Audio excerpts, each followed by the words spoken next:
अस्सलाम वालेकुम dear students, कैसे हैं आप लोग। I hope you are all fine. आज हम एक रिमेनिंग न्यूमेरिकल करेंगे जो कि चैप्टर है डीसी सर्किट्स। उसके टोटल आई थिंक 7 न्यूमेरिकल्स थे।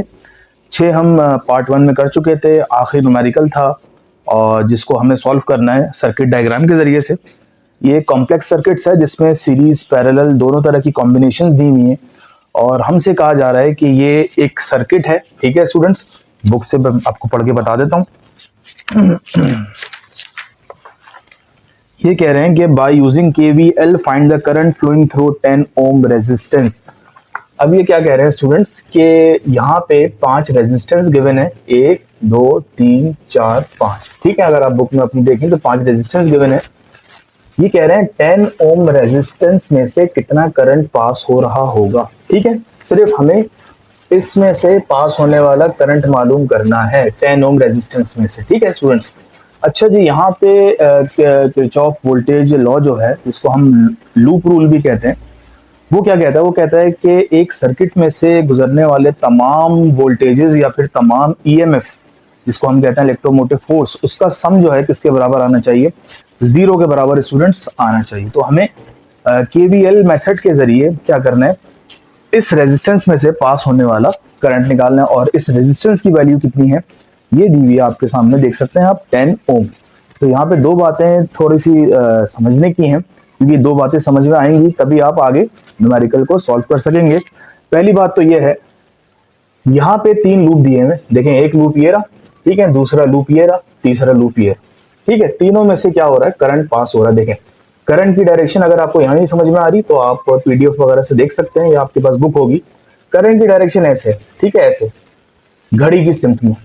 ठीक है स्टूडेंट्स, जिस तरह क्लॉक मूव करती है उस डायरेक्शन में है, जिसको हम कहते हैं क्लॉकवाइज। ठीक है, तो अगर करंट क्लॉकवाइज हो, क्लॉकवाइज का मतलब नेगेटिव टर्मिनल से पॉजिटिव टर्मिनल की तरफ जा रहा हो करंट, तो हम ऐसे करंट को हमेशा किस में लेते हैं? पॉजिटिव लेते हैं। ठीक है स्टूडेंट्स, ऐसे वोल्टेज को या ऐसे करंट को हम किस में लेंगे? पॉजिटिव। क्योंकि ये वैसे तो आप नेगेटिव भी ले सकते हैं, लेकिन कुछ भी एक रूल रखना है आपको अपनी तरफ से, सही। तो हमने क्या किया, नेगेटिव से पॉजिटिव जब भी कोई वोल्टेज या करंट मूव करेगा तो उसको हम किस में लेंगे? पॉजिटिव लेंगे, पहली चीज। दूसरी चीज, अब ये वोल्टेज या करंट जब रेजिस्टेंस के अंदर एंटर होगा तो रेजिस्टेंस क्या करता है? करंट को अपोज करता है। ठीक है, तो वोल्टेज क्या होगा यहाँ पे? वोल्टेज रेजिस्टेंस में आके ड्रॉप हो जाएगा, जिसको हम कहते हैं वोल्टेज ड्रॉप। और वोल्टेज ड्रॉप जो होगा उसको हम हमेशा किस में लेते हैं? नेगेटिव में लेते हैं। ये 2 बातें याद रखें। करंट माइनस से प्लस जाएगा तो पॉजिटिव लेंगे हम, और यही करंट अगर रेजिस्टेंस में से जाएगा तो उस रेजिस्टेंस की वैल्यू को हम नेगेटिव में लेंगे। ठीक है स्टूडेंट्स।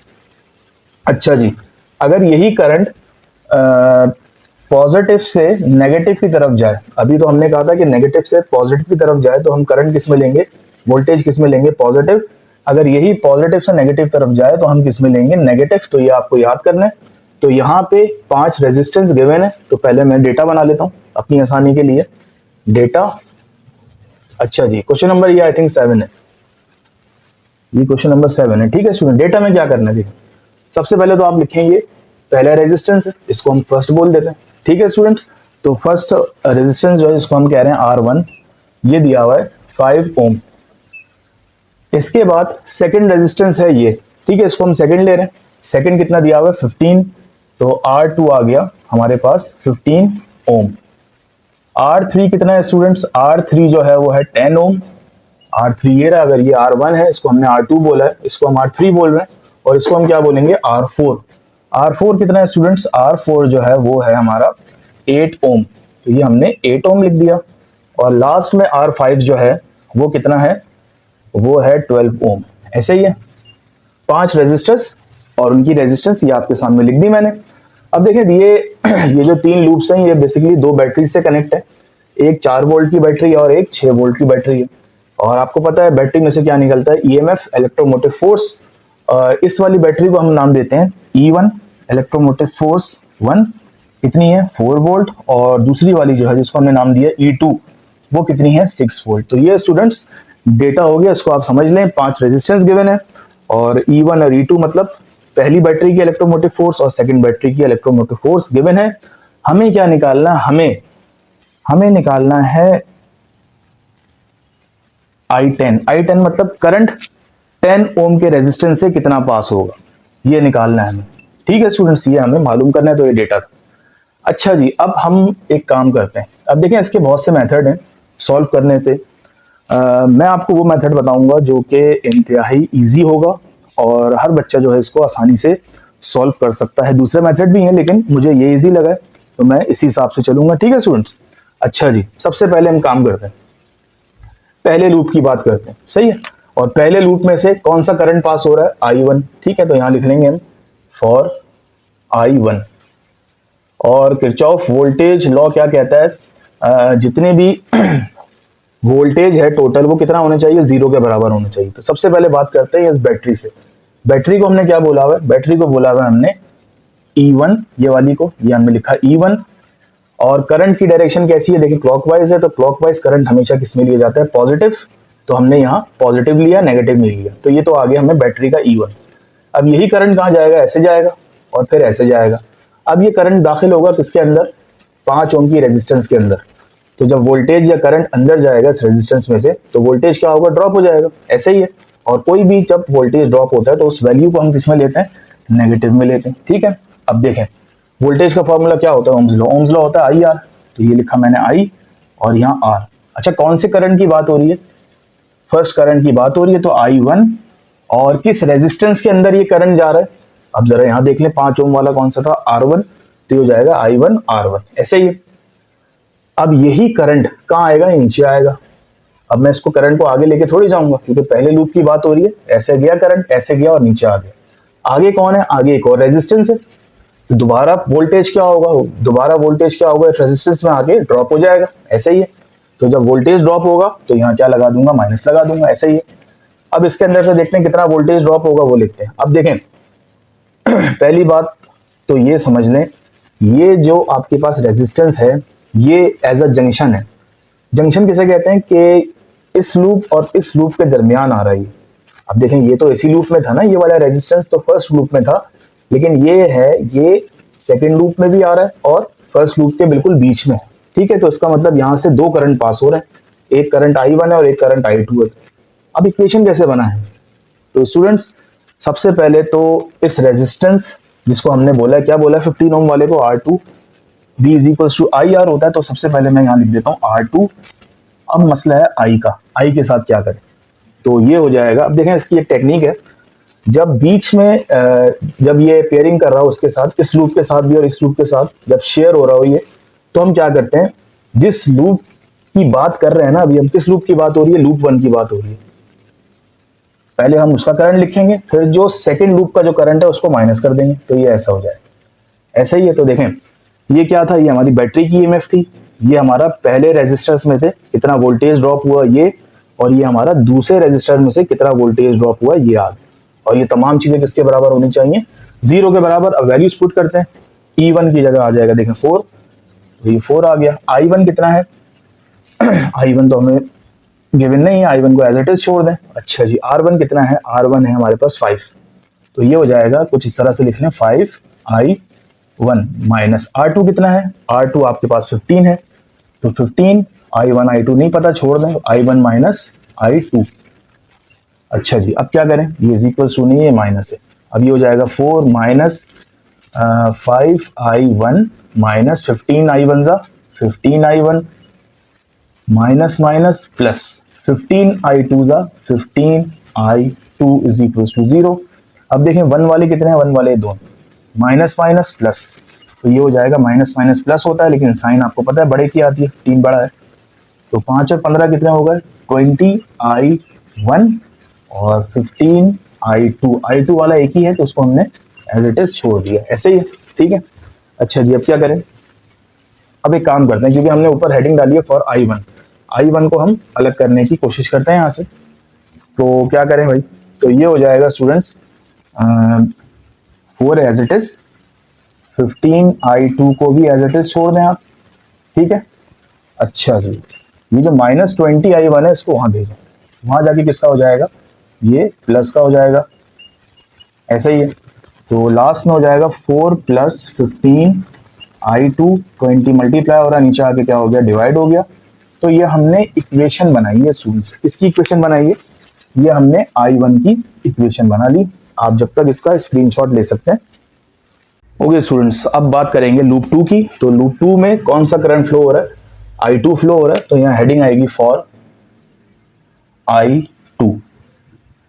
ठीक है, अब देखें I1 खत्म, अब I2 की बारी हो रही है। I2 को हम शुरू कराते हैं यहाँ से। देखें करंट है, ये भी क्लॉकवाइज है। ठीक है, और क्लॉकवाइज जो है मतलब नेगेटिव से पॉजिटिव की तरफ जा रहा है, उसको हम पॉजिटिव लेंगे। अभी देखें करंट ऐसे गया, यहाँ से स्टार्ट है, ऐसे गया पहले। अब यहाँ कौन है? यहाँ जो रेजिस्टेंस है वो कितनी है? मतलब इस वोल्टेज, जब ये वोल्टेज ये वाला जो क्लॉकवाइज है, जब इस रेजिस्टेंस के अंदर से जाएगा तो क्या हो जाएगा? ड्रॉप होगा। ठीक है, पोटेंशियल ड्रॉप होगा। तो वोल्टेज का फॉर्मूला क्या होता है? IR होता है। ठीक है, तो I के साथ आ जाएगा यहाँ पे 2, क्योंकि सेकंड करंट की बात हो रही है। और R किस रेजिस्टेंस में से पास हुआ है? तो 10 ओम का रेजिस्टेंस को हमने क्या नाम दिया था? R3 आ जाएगा। तो ये हो जाएगा R3। और जब भी वोल्टेज किसी रेजिस्टेंस में से पास होता है तो उस वैल्यू को हम किस में लेते हैं? माइनस में लेते हैं। ऐसे ही है। अच्छा जी, अब ये करंट यहाँ गया, पास होने के बाद ये नीचे आया। ऐसे ही है, जब ये नीचे आएगा तो ये देखेगा एक और रेजिस्टेंस। इसकी रेजिस्टेंस कितनी है? इसकी रेजिस्टेंस है R4 जो कि 8 ओम है। तो ये रेजिस्टेंस लूप 2 में भी आ रहा है और लूप 3 में भी आ रहा है। ये करंट देखें, दो करंट पास हो रहे होंगे इस रेजिस्टेंस से। एक तो लूप 2 में जो I2 फ्लो हो रहा है और एक लूप 3 में जो I3 फ्लो हो रहा है। तो अभी आपको एक टेक्निक बताई थी कि क्या करते हैं। पहली बात तो यहाँ माइनस लगा लें, क्योंकि वोल्टेज क्या होगा? इस रेजिस्टेंस में आके ड्रॉप होगा। पहली चीज। दूसरी चीज, रेजिस्टेंस की वैल्यू लिख लें सबसे पहले। कौन सा रेजिस्टेंस है? R4 है, तो यहाँ आपने लिख लिया R4। अब आएगा करंट, क्योंकि वोल्टेज का फॉर्मूला IR होता है। R की वैल्यू तो लिख दी। अब करंट का क्या करना है? जिस लूप की बात हो रही है, I2 की बात हो रही है, तो पहले I2 लिखें, उसमें से माइनस कर दें जो आगे वाला करंट है। आगे वाला करंट कौन सा? I3। तो ये हो गया I3। ठीक है, अब ये करंट यहाँ आ गया, ये करंट यहाँ जाएगा और ये करंट यहाँ जाएगा। जब ये करंट यहाँ जाएगा तो इसके पास एक और रेजिस्टेंस आ जाएगा यहाँ पे। ऐसे ही है, इसके पास एक और रेजिस्टेंस आएगा 15 ओम वाला। तो क्या मैंने आपको इसकी टेक्निक बताई है? जब वोल्टेज रेजिस्टेंस में से पास होता है तो माइनस लग जाता है, क्योंकि वोल्टेज ड्रॉप होता है। अच्छा जी, आप क्या करें? अब ये रेजिस्टेंस जो है 15 वाली कौन सी? R2। ये R2 लिख दिया। अब करंट की बात करें अगर, तो ये 15 वाली, इसमें से ये करंट भी पास हो रहा है, I2 और I1 भी हो रहा है। तो क्या टेक्निक बताई थी आपको कि जिस लूप की अभी बात हो रही है, किसकी बात हो रही है? लूप 2 की बात हो रही है। तो आपको क्या करना है? पहले लूप 2 के करंट लिखना है, फिर माइनस करवा देना है लूप 1 के करंट को, क्योंकि इसकी बात हो रही है। तो I2 माइनस I1, जिस लूप की बात हो रही है उस करंट में से दूसरे वाले लूप के करंट को माइनस कर देना और इज इक्वल्स टू क्या आ जाएगा? 0 आ जाएगा। ठीक है, अच्छा जी, सॉल्व करते हैं। माइनस I2 तो एज इट इज, I2 की क्योंकि वैल्यू नहीं है। अच्छा जी, R3 क्या है? R3 हमारे पास है 10 ओम का रेजिस्टेंस। तो ये हो जाएगा, बल्कि इसको ऐसा लिख लें, माइनस 10 I2। ठीक है, माइनस R4 की वैल्यू क्या है? R4 है हमारे पास 8 ओम। ये आ गया 8 I2 minus I3 as it is. Minus R2 कितना है? R2 हमारे पास 15 है।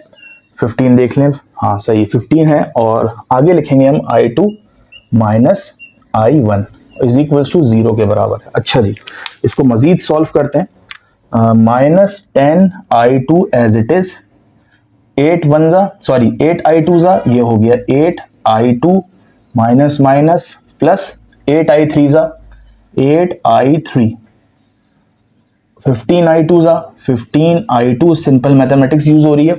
और माइनस माइनस प्लस 15 I1 जा, 15 I1 इज इक्वल टू 0। ऐसे ही है। अच्छा जी, अब क्या करें? अब यहाँ कोई 1 वाला है, बिल्कुल है, ये रहा 15 I1। तो उसको हम पहले लिख लेते हैं। तो यहाँ हम लिखेंगे 15 I1। 2 वाले हैं यहाँ कोई, एक ये रहा 2 वाला और एक ये रहा और एक ये रहा। अब इसको सॉल्व करते हैं कैसे? देखिए, माइनस 10 और माइनस 8 कितने हो गए? माइनस 18 हो गए। और ये वाला भी I2 है, माइनस 18 और माइनस 15, ये हो जाएगा माइनस 33 I2। ठीक है, आप लोग सिंपल कैलकुलेटर लेके बैठ सकते हैं, उसमें सॉल्व कर सकते हैं। अब I3 वाली वैल्यू यहाँ पे एक ही है, जो कि है plus 8 I3 is equal to 0। ठीक है स्टूडेंट्स, अच्छा जी, अब क्या करें? ये बात कर वैसे ये क्या करना चाहिए, बस छोड़ दें यहाँ पे इक्वेशन। मैं बताता हूँ आपको क्यों छोड़ दें, क्योंकि हमें वैल्यू मालूम करनी है किसकी मालूम करनी है? I2 की वैल्यू मालूम करनी है। मतलब इस 10 ओम के रेजिस्टेंस में से कितना करंट पास हो रहा है, ऐसे ही है। तो इसीलिए हमने इसको इक्वेशन एज इट इज छोड़ दिया। यहाँ इक्वेशन 1 से हमने क्या किया था, I1 निकाल लिया, इक्वेशन 2 को एज इट इज छोड़ दिया। क्यों छोड़ा अभी आपको पता चल जाएगा। इसको हम नाम दे देते हैं इक्वेशन नंबर 2 का नाम दे देते हैं। ठीक है स्टूडेंट्स, 2 इक्वेशंस आपके पास आ गई। अभी हम तीसरे की वर्किंग करेंगे। पहले आप इसका स्क्रीनशॉट ले लें। मैं इसको रब कर देता हूं। अच्छा जी, अब क्या करें, अब करेंगे ऐसा कि यहां लिखेंगे अब फॉर I3 मतलब लूप 3 की बात हो रही है। ठीक है स्टूडेंट्स। अच्छा जी, अब क्या करें, करंट देखें वैसे ही फ्लो हो रहा है, ऐसे ही है। अब यहां से स्टार्ट करते हैं, यहां से करंट या वोल्टेज फ्लो हो रहा है। अब ये वोल्टेज जब इस रेजिस्टेंस में से जाएगा तो पोटेंशियल ड्रॉप होगा, वोल्टेज ड्रॉप होगा। अब कोई चीज ड्रॉप होती है तो किस में आती है, माइनस में आती है। रेजिस्टेंस कौन सा है, वो 12 ओम का। 12 ओम का मतलब R5 है। ठीक है, और करंट की वैल्यू क्या है, करंट कौन सा पास हो रहा है, I3 पास हो रहा है क्योंकि तीसरे लूप में। तो ये हो जाएगा -I3R5। अब यही करंट जब इधर आएगा, यहां लगी हुई है बैटरी, और आपको शुरू में बताया था, अगर आपने स्टार्टिंग का ये लेक्चर देखा हो, सुना हो, तो पॉजिटिव से नेगेटिव जब करंट जाता है तो उसको हम किस में लेते हैं, उसको हम माइनस में लेते हैं। ठीक है, तो ये हो जाएगा माइनस, देखें ये आया बैटरी के पास माइनस, और इसकी वोल्टेज, इसका वोल्टेज कितना दिया हुआ है, 6 वोल्ट, तो ये हो जाएगा 6, ऐसे ही है। अच्छा जी, अब ये वोल्टेज ऐसे आएगा, ऐसे आएगा, जब ऐसे आएगा तो ऊपर जाएगा वोल्टेज। यहाँ पे कौन सा रेजिस्टेंस है, यहाँ पे रेजिस्टेंस है 8 ओम वाला। 8 ओम वाला कौन सा था, R4, तो ये हो जाएगा -R4। अब चूंकि ये 8 ओम वाला रेजिस्टेंस, इसमें से ये करंट भी पास हो रहा है, I3 I2 भी पास हो रहा है। तो कैसे लिखेंगे, आपको टेक्निक बताई थी, जिस लूप की बात हो रही है, तीसरे लूप की बात हो रही है, तो उसके करंट को पहले लिखें और फिर माइनस का साइन, फिर जो दूसरा लूप है ना ये वाला, ये करंट लिख दें और इज इक्वल टू 0 लगा। ठीक है स्टूडेंट्स। अच्छा जी, अब क्या करें, अब देखिए -I3 तो एज इट इज आ गया, R5 की जगह क्या आएगा, 12, तो ये लिख लो, तो मैं इस तरह करके लिख देता हूँ 12I3 -6 as it is -R4 as it is. बल्कि एक काम करें, R4 की जगह क्या आएगा, R4 की जगह आ जाएगा 8 और अंदर आ जाएगा I3 -I2 is equal to 0। ठीक है, अच्छा जी, ये हो जाएगा -12I3 -6 -8I3 ज़ा 8I3 माइनस प्लस 8I2 ज़ा 8I2। ठीक है स्टूडेंट्स, अब I3 की हेडिंग आई है, तो एक काम करते हैं I3 के लिए सॉल्व करते हैं। -12 और -12 के साथ I3 लगा हुआ है, -8 के साथ I3 लगा हुआ है, माइनस माइनस कितने होंगे, प्लस हो गए, तो ये हो जाएगा माइनस का 20I3। ठीक है, 12 और 8 कितने होते हैं, 20 होते हैं। अब 12 बड़ा है तो 12 का साइन आ गया यहाँ पे। अच्छा जी, अब क्या करें, plus 8I2 as it is और -6 एज इट इज, ऐसे ही है। अब हमें I3 की वैल्यू चाहिए यहाँ पे, तो हम एक काम करेंगे, माइनस वाली पूरी चीज को वहां शिफ्ट कर देंगे, तो ये रह जाएगा यहाँ पे 8I2 -6 is equals to 20I3 plus का हो गया, और 20 मल्टीप्लाई हो रहा है, यहाँ के क्या हो जाएगा, डिवाइड हो जाएगा, तो ये हो जाएगा 8I2 -6 डिवाइडेड बाय 20, और ये I3 की इक्वेशन बन गई। तो इस तरह से हमने 3 इक्वेशन बनाई है यहाँ पे। ये इक्वेशन हमने इसको इक्वेशन 1 का नाम दिया था, इसको इक्वेशन 2 का नाम दिया, इसको हमने मजीद सॉल्व नहीं किया और इसको हमने इक्वेशन 3 का नाम दे दिया। अब देखिएगा इसको सॉल्व क्यों नहीं किया, अब सुनिएगा जरा। हमने निकाल ली I1 की इक्वेशन और I3 की इक्वेशन। अगर हम इस I1 और I3 को इस इक्वेशन में पुट कर लें तो हमें आसानी से क्या मिल जाएगा, आसानी से हमें I2 मिल सकता है। I2 की इक्वेशन में मजीद बना सकता था, लेकिन थोड़ा सा मुश्किल हो जाता है, इसलिए इस इक्वेशन को एज इट इज रहने दिया। ठीक है स्टूडेंट्स, 3 इक्वेशन आ गई, आप इसका स्क्रीनशॉट ले सकते हैं। तो मैं जब तक रब कर देता हूँ ये।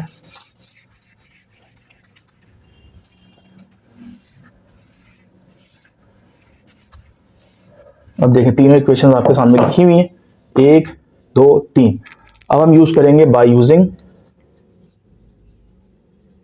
इक्वेशन 2। इक्वेशन 2 क्या है स्टूडेंट्स, इक्वेशन 2 है 15I1 -33 I2 plus 8I3 is equals to 0, ऐसे ही है स्टूडेंट्स। ठीक है, अब क्या करें, अब वैल्यूज पुट करते हैं, देखें कैसे पुट होंगी। 15 एज इट इज, I1 की जगह क्या आएगा स्टूडेंट्स, I1 की जगह I1 की इक्वेशन ये रही, 4 प्लस 15 I2 डिवाइडेड बाय 20, ठीक है, minus 3 as it is, I2 की तो वैल्यू चाहिए, ठीक है। अच्छा जी, क्या करें अब, plus 8 as it is, I3 की जगह देखें ये रहा, आसान हो गया स्टूडेंट्स, ये हो जाएगा, देख लेते हैं दोबारा। अच्छा जी, 8I2 माइनस 6 अपॉन 20 और इज इक्वल्स टू 0 के बराबर होता है। अब इसको सॉल्व करने की कोशिश करते हैं। अच्छा जी, 5 3 ज़ा 15, ये देखें कैंसिल हो गया, 5 4 ज़ा 20, तो ये हो गया 3, इन खत्म हो रही है स्टूडेंट्स 3, और अंदर आ गया हमारे पास 4 प्लस 15I2, ठीक है, minus 33I2 as it is, plus, अच्छा ये 4 से कैंसिल हो सकते हैं दोनों, 4 2 ज़ा 8, 4 2 आ गया, और अंदर रह गया 8I2 माइनस 6 और 4 5 ज़ा 20, तो ये आ गया 5, ठीक है स्टूडेंट्स, ये आ गई हमारे पास। अब इसको रब कर देते हैं। अच्छा जी, क्या करें अब करते हैं सिंपल मल्टीप्लिकेशन, 3 4 ज़ा, ये हो जाएगा 12, ठीक है, 3 को 15 से करें तो ये हो जाएगा 45I2 minus 33I2 as it is, plus, अच्छा जी क्या करें अब, अच्छा ये भी है, कहाँ गया, ये डिवीजन में क्या आ रहा है, 4 आ रहा है, याद रखिएगा स्टूडेंट्स, ये डिवीजन में क्या है, 4 है, 2 8 ज़ा 16I2 माइनस 2 6 ज़ा 12 अपॉन 5 इज इक्वल टू 0। अब एक काम करते हैं, एलसीएम ले लेते हैं, ठीक है, तो यहाँ कुछ भी नहीं है, तो यहाँ क्या एलसीएम 1 आएगा, यहाँ डिनोमिनेटर में 1 है, ये 4 है, ये 5 है, इन तीनों का एलसीएम लेंगे 5 1 4 का, तो ये आ जाएगा एलसीएम आपके पास 20।